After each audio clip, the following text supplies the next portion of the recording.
All right, good morning, everybody. Welcome to Talking Real Estate with Champions Real Estate Team here at Berkshire Hathaway Home Services Ambassador Real Estate Company. Every Wednesday we jump on, kind of go over what's on the real estate market over the last week and kind of touch with Russ Williams here at Williams Mortgage about what's going on in the mortgage industry. We've seen some volatility in that in the last week or so with the just different numbers coming out. But let's jump straight into the real estate side of it.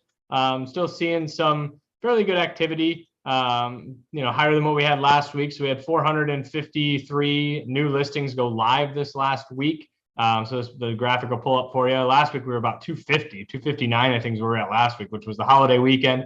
So typically after a holiday weekend, you see kind of a big push to get things on the market there. New contracts up a little bit, obviously from the holiday weekend. So at 316 sold homes. So we got 438 happy new homeowners.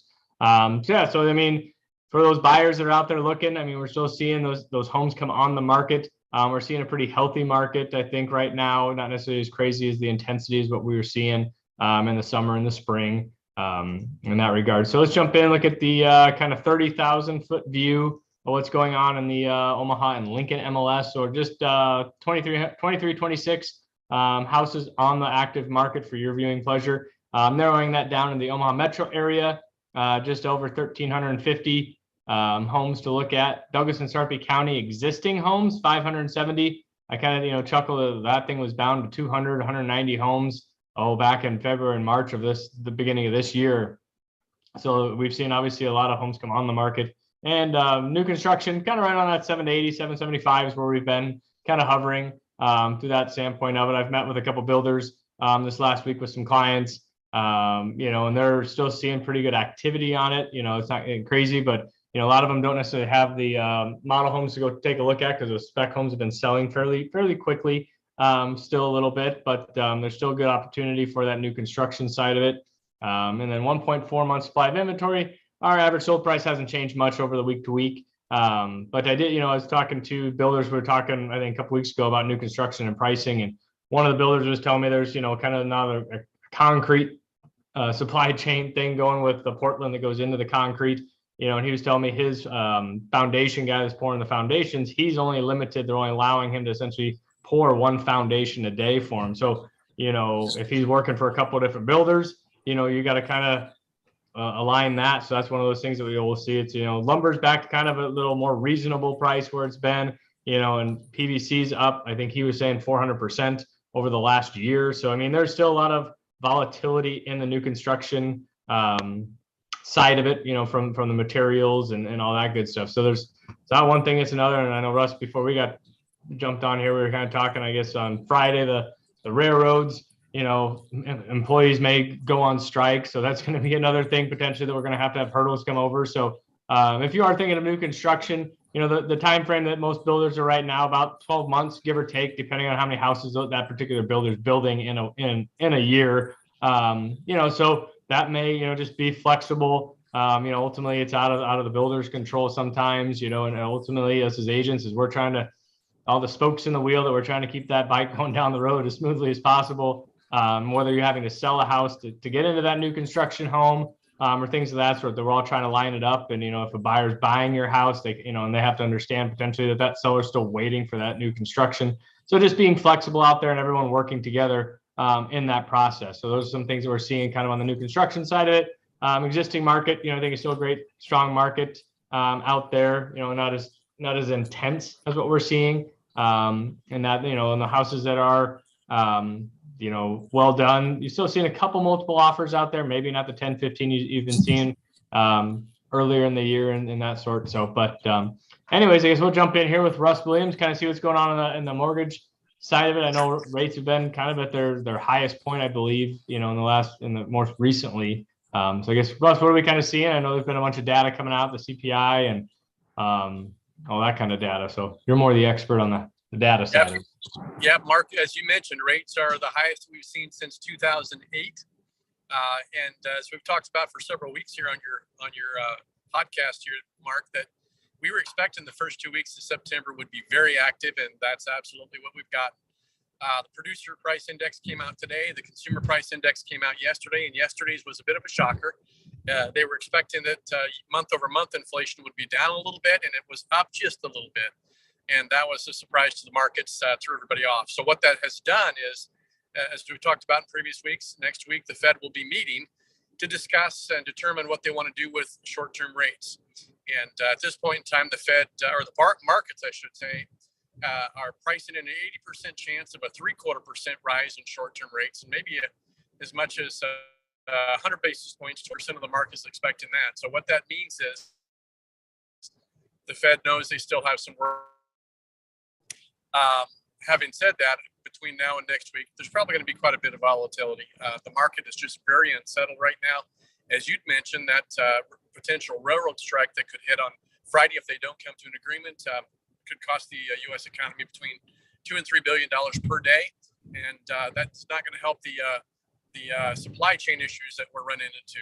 Obviously, when you consider the concept of supply and demand, the Fed is trying to slow down demand by raising short-term rates. That doesn't affect long-term rates directly.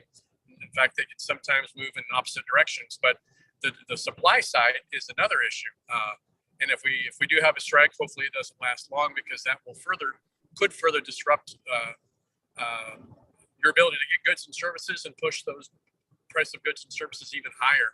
So that's going to be a big deal. But having said that, the Fed, if they do happen to raise by 100 basis points, we could actually see a mild improvement in rates next week. It really will depend upon what they say in that press conference and what their plans would be moving forward.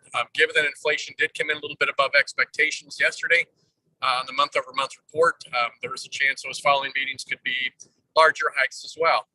But keep in mind, those reports, Mark, that came out the last 2 days, those are backwards-looking reports that look at the most recent 12 months. So one of the questions we'll be watching closely is, did the current chairman of Federal Reserve Bank, did he learn from the lessons that Paul Volcker taught us in the 70s and 80s, where once we start to see those inflation numbers month over month coming down, they maybe start to soften their economic policy to not kill the economy even further. So having said that, again, if you're needing short-term money, credit cards, auto loans, student loans, I encourage you to do it this week versus next, because we're going to get, at least at this point, it appears at least 0.75% rise in short-term rates, maybe as much as a full percent.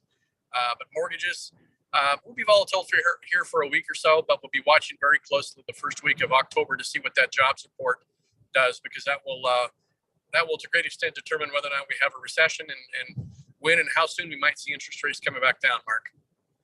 Yeah. So like we talked before, it's marry the house and date the rate. I think there's still some great houses out there that, if you can get into a house, at this time, or prices, especially coming into the fall, it softens a little bit because your buyer activity isn't as much. I've talked with clients that they're thinking about buying a house in the next year. I'm like, honestly, if you find the perfect house between now, the end of the year, and January or so, and you're just kind of actively relaxed, looking, and you see something that trips your trigger, let's go take a look at it and get that house for $400 over the fall or winter months rather than $415 potentially, depending on price. Ultimately we don't have a crystal ball going through here, but typically prices do start going up, as demand goes up in the spring and right that February, March timeframe. If you can get something, and then if you're going to live there for a little while, then just refinance your loan, down the road, be it year two, what we're kind of seeing, what you're kind of telling us, of what the mortgage kind of side is going to be doing. So, that's just kind of our advice, going through. And obviously everyone's situation is specific to them.